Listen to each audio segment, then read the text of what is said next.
Call the meeting to order. We have a quorum. Item number 2, the consent agenda. All the following items, which concern reports and items of routine nature normally approved by AHS meetings, will be approved by one vote, unless any trustee desires to have a separate vote on any or all of the items. Consent agenda consists of discussion, the consideration, and action on the following items. A, the minutes of the regular trustee meeting, September 24th, 2024. B, the Finance Committee minutes of October 22nd, 2024. And C, the check report, September 9th, 2024 through October 8th, 2024. Make a motion to approve the consent agenda items A through C as presented. Second. Thank you. I have a motion by Dr. Brown, second by Mr. Bowman to approve items A through C on the consent agenda. Roll call. Martin? Yes. Bowman? Yes. Burke? Yes. Mossberg? Yes. Brown? Yes. Hannaford? Yes. All right, we're going to jump around just a little bit. Kelly's got an event he needs to get to, so we're going to let him cover his items first. So we'll go to the CFO's report. Okay, as far as the statistics and the financials go, I want to point something out on the summary sheet, that the operating cash balance on the GL, the general ledger, did show a negative $9,959. That is a little bit misleading because that's not our actual cash in the bank. We get deposits into the bank, and if at the end of the month they're in the bank but they haven't been moved from accounts receivable or a miscellaneous account, then those dollars don't get applied to the cash account in the GL. So to kind of see where we are, right before you get to the TrueBridge reports, I believe, there is a separate report that we do every month that has our actual bank balances in there for September 30th. And as you can see, if you look back at that, we do have, at the end of the month, we had almost $400,000 in the bank. So that is an accounting thing that Jane and I are working on a process to have that more accurately reflect our actual cash in future months. So we're looking to see what we can do there. As far as accounts receivable goes, the balance was $3,856,144, and that was an increase of about $341,000. Our gross days, 90-day rolling average for accounts receivable, we had 3.7 unbilled, and that is meeting our performance indicator there. And it was improved from August. Our third party increased from August up to 42.6, and it is not meeting our KPI. But our self-pay portion of AR days was also down from August and is also meeting our KPI. So on the total, we got 2 of the 3 that were hitting our targets, but the third party were not, and that has caused us not to meet our total target. Accounts payable balance for September was $1,187,111. This is down slightly by $4,000 from August. Gross patient revenue was again incredible. $2,436,867. That was a $183,684 increase compared to August, and August was already a good month. So our gross revenue has been really great. Our contractuals, however, are kind of holding our net revenue down.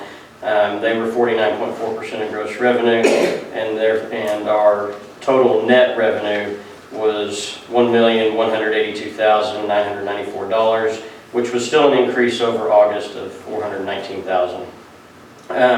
We wrote $302,000 off to the collection agency. We did not have any charity care. Our operating expenses were down. This is in large part due to last month we paid for the roof. So the roof was $135,000. You can see we're down $146,000 in expenses in September. But that in large part was due to the roof.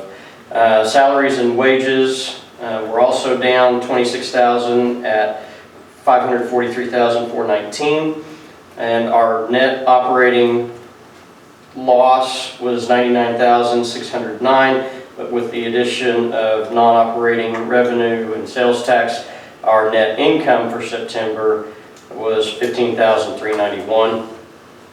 Compared to our budget, we're not hitting our budget goals, but we divided our annual budget evenly over 12 months, and so we're about $200,000 behind schedule for net income on the budget. But if we compare to the previous year, last year we had lost $635,840. So to be at a $107,000 loss this year is about a $530,000 improvement from where we were last year. Kind of just a couple things that are of significance. I mentioned the cash, but our other expenses decreased on the whole by $183,000. And the other expenses are detailed on the page behind the 6-month comparison, if you guys want to look through that. The majority of that was a roof replacement at $135,000. We also had a decrease in 340B expenses, but that came along with a decrease in 340B revenue. Our equipment leases went down due to previous month quarterly payments being due. So August we paid quarterly payments that we did not pay in September. Purchase services did go up with an annual payment and administration for login and remote access for our computer system. And then for all of our non-revenue generating departments, they have come in at $65,000 under budget so far this year, and that is even after having had the roof last month. So they're performing efficiently with their funds. From a revenue standpoint, probably that we had 4 departments that really contributed to the increase in gross revenue. Nursing and ER combined for a $144,000 increase. ER had 300 visits, which was about 50 more than they had in August. And then lab and radiology were also up about $114,000. You can see the 6-month comparisons, and like I said earlier, the $2.4 million gross revenue is better than anything we've had in the last 6 months. And I didn't look back any further, but I'm sure it's one of our best months ever, particularly for September. Expenses, you can see that those are kind of middle of the road for what we've had the last 6 months, but to have 6 months of positive, or 5 months out of 6 of positive net income, we like that, clearly. And I think we're off to a good start for this fiscal year. The 3-year comparisons you can see there. If you guys have any questions, let me know on any of that. You can kind of look through the rest of the reports there as well. Are there any questions regarding the hospital financials? I'm gonna be weird on I lost my place. On the pharmacy, it showed 95,000 prior month and then 0 this month. What are you looking at? I don't remember. 304, I think is what it is. Never mind. 340B? Yeah, 340B. Which I didn't remember the.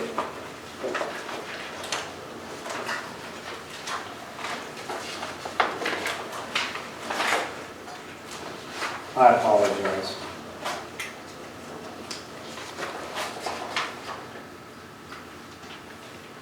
I'm not seeing it great. Is that on the, oh, it's on the other expenses? What page you on, Kevin? Yeah, I'm on the other expenses behind the 6-month comparison. I don't have a page number. But I'm seeing that went from 87.5 to 31.4, which was accurate.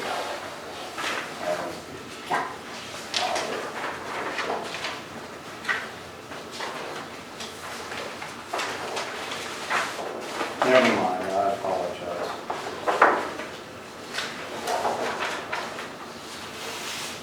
You're good then? Any other questions? Okay, we'll move to item B with the CFO's report. We'll be looking to approve or disapprove the contract agreement with Forvis Mazars LLP for scope of service to include the FY23 financial audit, the FY24 financial audit, the FY24 hospital cost report, and the FY24 nursing home cost report for Shared Medical Center at a cost of $141,250, and to authorize the CEO or the CEO's designee to sign all necessary documents.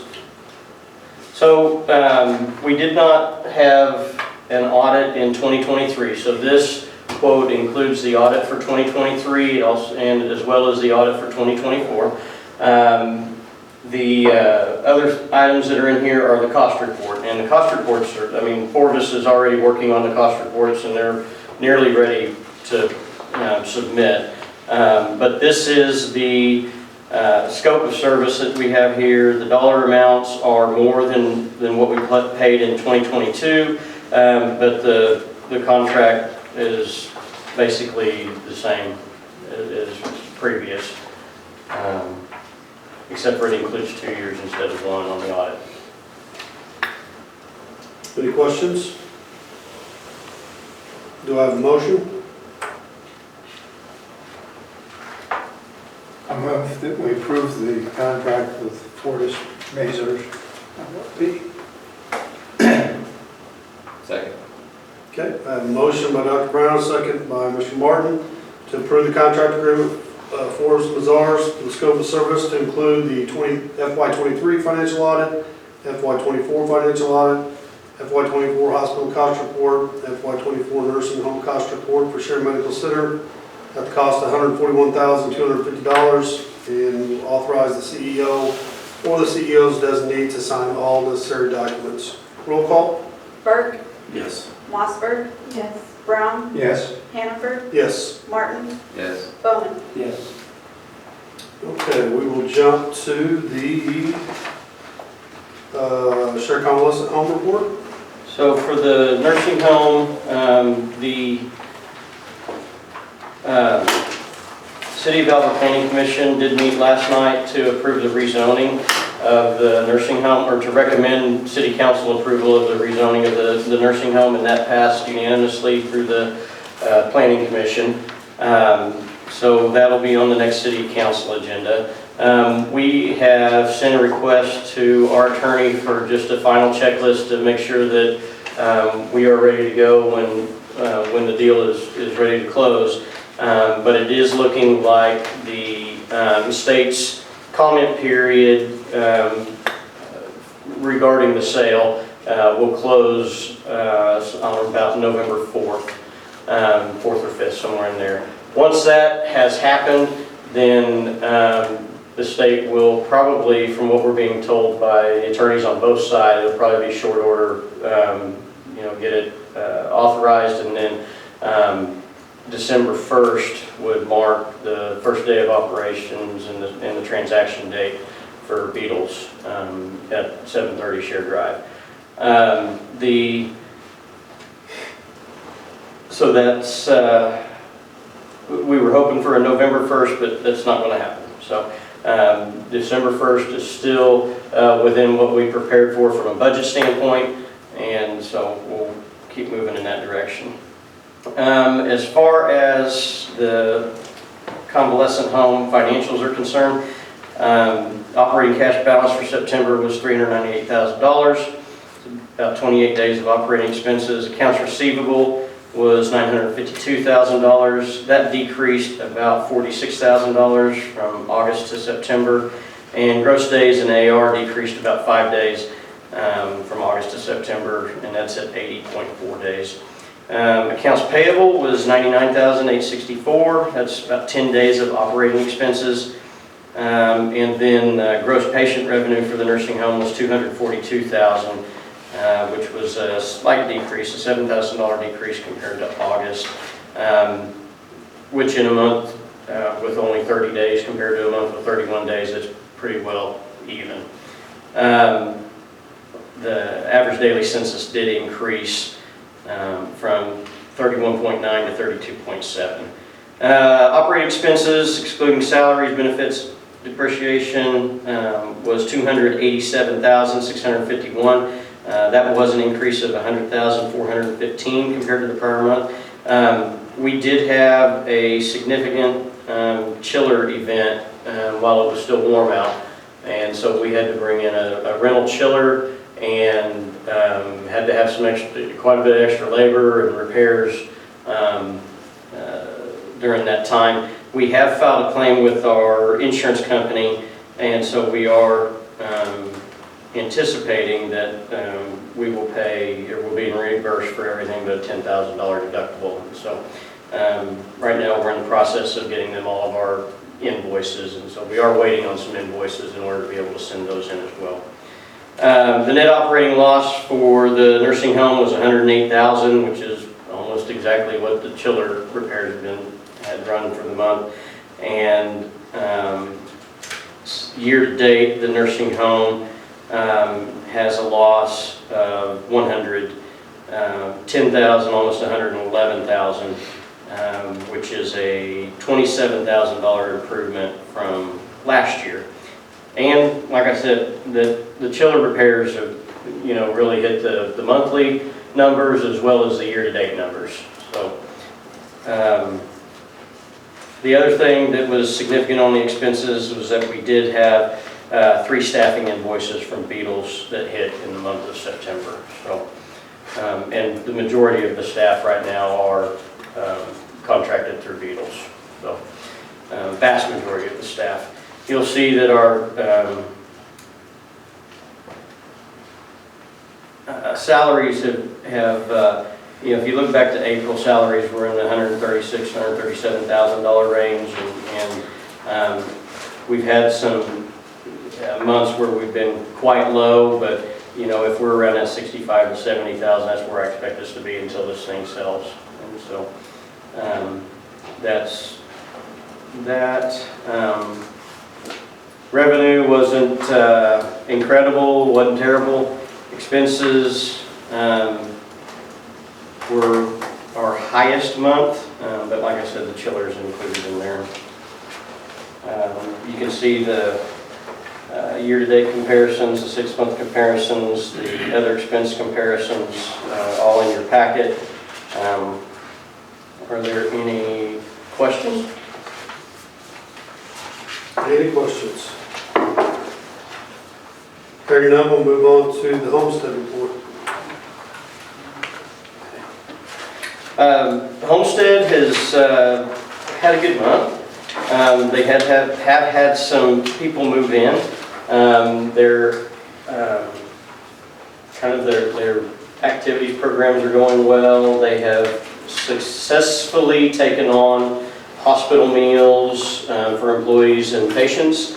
And so I didn't mention that about the nursing home, but the nursing home is not providing any meals other than nursing home meals at this time.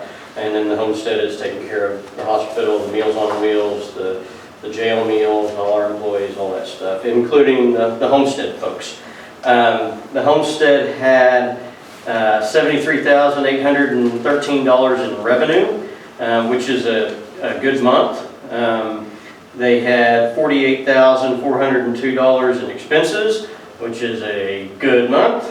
And so after 2 months of either break even or losses, September was a net income of $25,411. Year to date, the homestead has a net income of just under $18,000. That is about $8,000 less than, or $7,500 less than last year. But we've also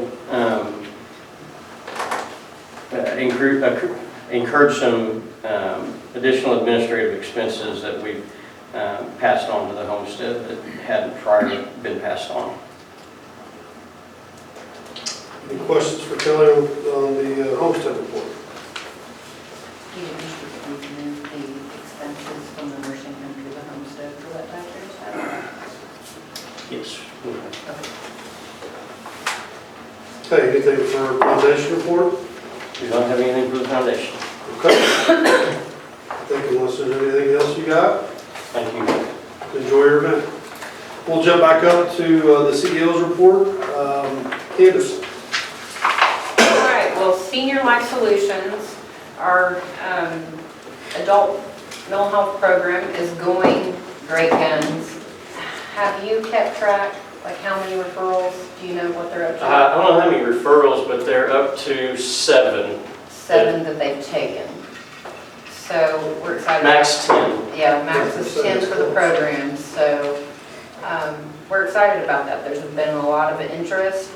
We recently hired Tabitha Talley back. Tabitha used to work for us as a nurse in urgent care, and she left to go work a home health job, and we were able to get her to come back and take that position.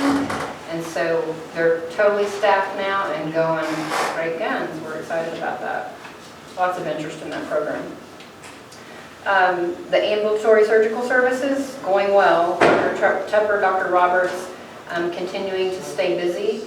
I was able to do a Zoom meeting with Dr. Guerrera last week. He is one of Dr. Roberts' partners in Tulsa, and he is interested in coming up as well to do the general surgery work. So we'll be getting further into that and probably getting him credentialed in the near future. Kelly mentioned the nursing home sale, looking at December, 1st of December for that. Overall, with the revenue cycle, I think we're pleased with the direction that it's moving. Our focus currently is on denials and making sure that we're getting paid for the work that we're doing, and if we're not, why? What can we do about it? Is there anything we can do about it? Also trying to educate the public. You know, right now is the prime time to make your elections, or change your elections regarding maybe the Medicare, we call it disadvantage plans, because I wish you could hear the situations that our physicians and patients get into about not being able to get something pre-certed for some testing or services that they truly need, can't get it done with some of those advantage plans. Actually had a patient who needed care, had a significant event, and knew what her out-of-pocket was going to be to go to the ER, and she refused to go to the ER, and she actually needed to be in the hospital with care. And because of the advantage plan that she had and that it would not pay, she was refusing to go. I hear the providers say, you know, the frustrations about getting people pre-authorized for the testing, and they just, what can you do? It's very frustrating. So the Oklahoma Hospital Association has launched in the last couple of weeks, I actually think they call it Medicare Disadvantage. It's a website, and you can find that link on Share Medical Center's Facebook page to go. It has a lot of resources and educational material for patients and their families to help them make the best decision possible when making those elections for the next year. IT is supposed to be wrapping up the call light bed interface. That project has been a nightmare, and it was supposed to be wrapped up two Fridays ago, and it didn't get done. Not that it's on our side, it's a programming issue. They continue working to try and get our system talking to that software consistently. It keeps dropping off, so hopefully they'll get that resolved. Recruitment and retention, we've been continuing to recruit for a full-time urgent care provider. With it, you know, 6 season upon us, it's only going to get busier in the urgent care. And I may have a solution for that, but there'll be more on that. It just kind of popped up today that we may have a solution, so we'll see how that pans out.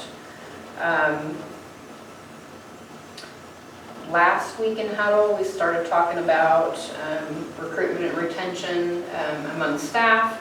As you know, our staff is our greatest asset. We have to take care of them first if we expect them to take good care of our patients. And so we are making an effort to find out what it is that, from their viewpoint, what are some things that we can do better to recruit and retain staff. So we'll be focusing on that over the next few months. Does anybody have anything from the regular report behind that, from the staff reports that you saw? I do want to point out in Carrie's report in the clinic, over the last couple of weeks, we've seen a significant decrease in what we have to pay for semaglutide and tirzepatide, the GLP-1s. We pass that savings along to our community members because we decided when we first started this program that we wanted to do that more of a customer, community service effort. We want patients to be able to afford those products if they were in need of them. So we don't make money off of that, we just try to cover our costs. So there was a significant price change recently, like I want to say $100 or more in some of those levels of pricing. So that was good news. Upfront collections continues to remain about the same. And I noticed radiology, we did get a clerk hired in radiology to help with that with the staffing issue.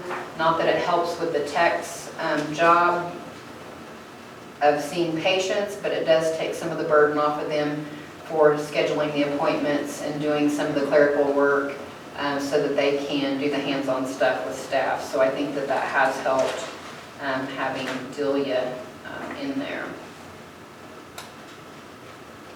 You can see that our IT score is still good regarding our risk assessment. We're still in the green, so kudos to staff for being vigilant with the phishing tests that we put out. They seem to be scoring well. And that is about all I have. Do you guys have any questions for me? Any questions? Hearing none, do I have a motion to approve and accept the Share Medical written report for October 2024?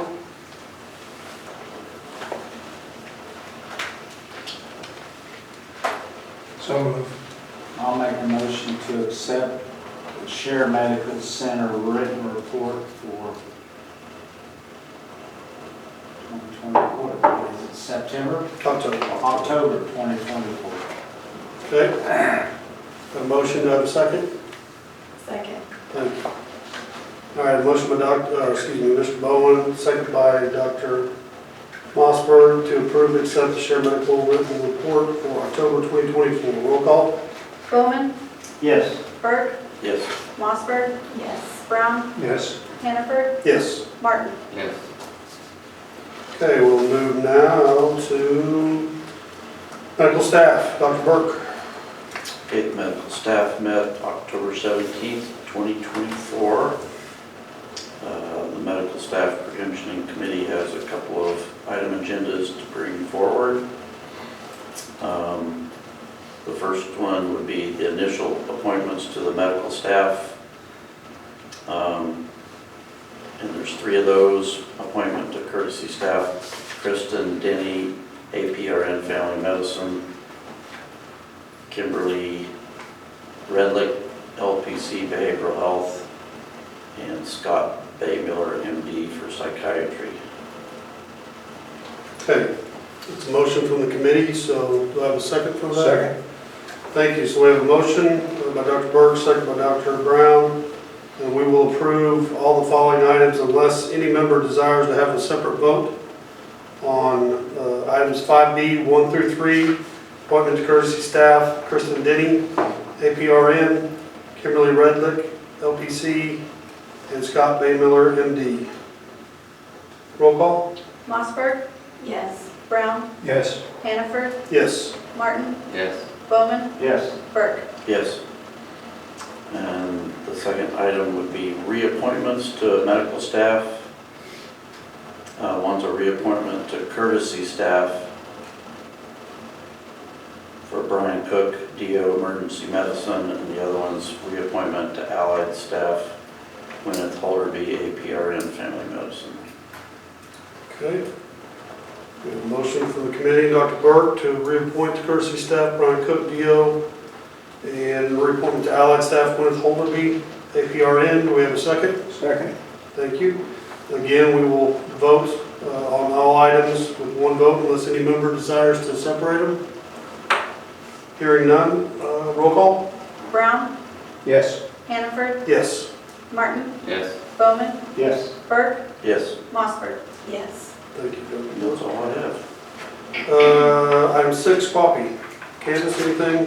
Nothing special in Quappy, except I do want to let you know that Darlene, I think most of you were here when Darlene Bainbridge visited us one time last year to talk about our quality system, SQSS.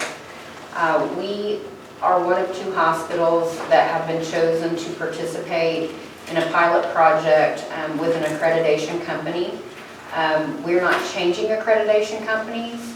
Our accreditation company is DNV, but we are going to participate with another company as a mock trial for them to, they're tying their survey standards to SQSS, which will make it easier for surveyors to survey, maybe even remotely survey and come on site, shorten that time that they have to be on site, but also for us then to be survey ready at all times, at any time, throughout the year. So we're excited to participate in that. It may end up that someday we do end up changing to this company to go that route, but for right now we're participating as a mock hospital. So we'll end up doing a mock survey very soon, probably January or February. I think our DNV survey is sometime around April. Is that right? Do you remember? About April-ish is when we do. So we really want to get that complete before April, because that'll give us a leg up to make sure that we're hitting all the standards before April comes. So we're happy about being able to participate in that. Okay, anything else or any questions? All right, we will go to item 7, approval of patient care. Looks like we had 4 that we are currently still using. And it looks like we had, that was on the contracts. And then you can see in the revisions report that there were a few final remarks, and I think we have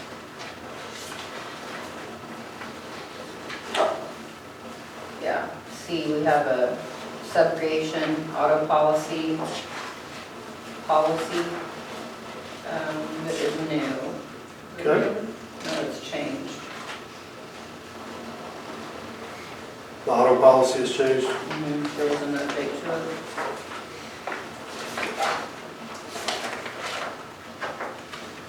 Anything significant we need to know about on that, or trying to find that actually? The policy itself is I think they're right here. attached. Yeah.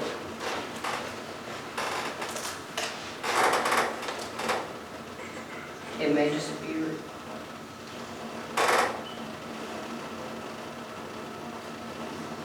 Okay, so basically just the shared medical center, your policy and procedures. Okay. All right, so the following items, 7B and 7C are all routine policies and procedures. They will be approved or disapproved by one vote unless any member desires to have a separate vote on any of all of the following items. B, the discussion and action to approve or disapprove the revisions report dated September 30th, 2024. And then C, the approval or disapproval of that subrogation auto policy. Do I have a motion? Make a motion, we approve items B and C, 7B and C as presented. Thank you, Dr. Brown. Do I have a second? Second. Thank you, Mr. Bowman. Motion by Dr. Brown, second by Mr. Bowman to approve items 7B through 7C. Any questions? Roll call? Hannaford, Yes. Martin, Yes. Bowman, Yes. Bird, Yes. Mossberg. Yes. Brown. Yes? Okay. No St. Anthony's report. City Council report. Mr. Bowman. Okay, I was not prepared tonight, so I do not have anything to report. this Okay. time. No chairman's report. Any new business? I appreciate everybody being here tonight. We are adjourned.